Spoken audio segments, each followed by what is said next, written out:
So this is the part two of Ifunanya stories. Let's listen to what she have to say.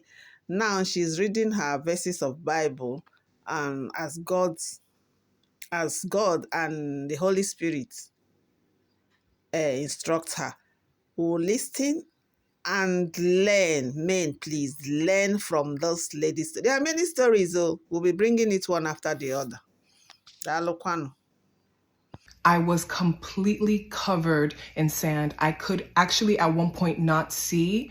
Some of the youths and other villagers started to kind of basically crowd around because they were hearing the yelling and the noise and all the things that was happening, the commotion. Obviously, this voice doesn't change, so they could already tell that something was off because I didn't sound local. I began to explain myself that I'm the daughter of Peter. I'm the first daughter. I've come all the way from America. Madam, I know you don't know, but see me as your daughter. I've come all the way from America. I've come all the way from America to see my dad. This is what they're doing. This is what they're doing. The youths, when they started to kind of hear my story and when whispers started to get around, the youths were rallying up to literally beat the out of my uncle and my aunt, because for them, they saw it as an abomination and as a taboo that the daughter of the first daughter, in fact, of the first son of that household will not be allowed into her father's compound. So now the youths are getting rallied up and people don't know what to do. So the Anowu of our community basically decided to call the police. Number one, I was assaulted, and number two, to calm the crowd down, because at this point in time, the tide was turning against my uncle and my aunt. When the police now came, they said, listen, ma'am, you've been physically assaulted. You know, what do you want to do? I said, please, can we just hold off on pressing charges until I find the whereabouts of my father? At that point in time, my uncle and my auntie began screaming and yelling, he's in Abuja, he's in Abuja. I have a text message that I'm gonna post up here where my aunt is literally confirming that my dad is in Abuja. And a quick context, I knew my dad wasn't in Abuja because the reason why I was always checking on my dad is because, unfortunately, December of 2021,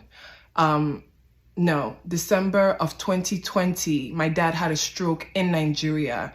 I had fought for him to come back to America for proper medical treatment, but according to him, he was okay, he was fine, you know, he was seeing a doctor in Anambra. I didn't trust it, I didn't want it. He's a US citizen, come and get the proper medical treatment, but he refused and I could not force him.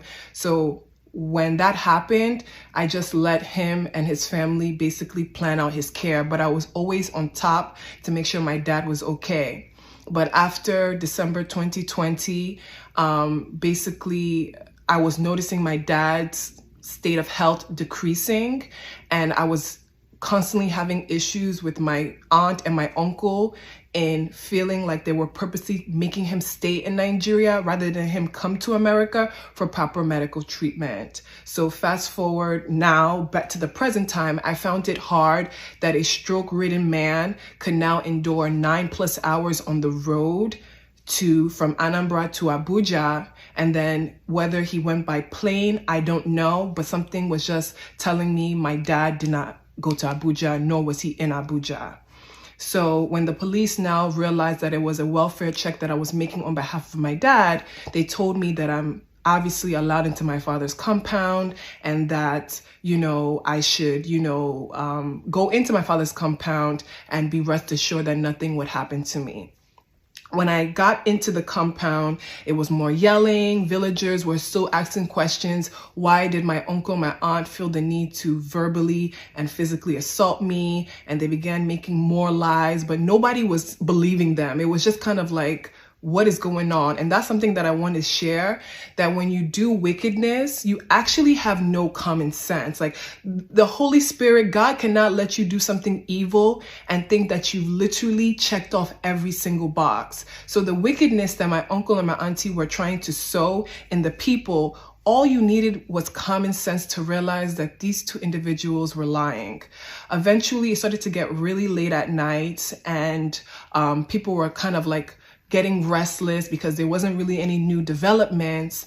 And my uncle and my aunt now called my uncle Christopher, who's also a relative and the brother of my father, and he went on speaker to say, hey guys, I am in Abuja. Yes, Peter's in Abuja with me. I'm so sorry. I'm not home right now, or I would have given Peter the phone. Please, let's all come back tomorrow and I'll put Peter on the phone so that we can all talk because it's getting very late. When the villagers heard that, when some of the people heard that, they said, okay, Peter's in Abuja. When I heard that, I looked around just so dazed and so confused, and an older woman looked at me and said, lies. They're lying. Your father is upstairs.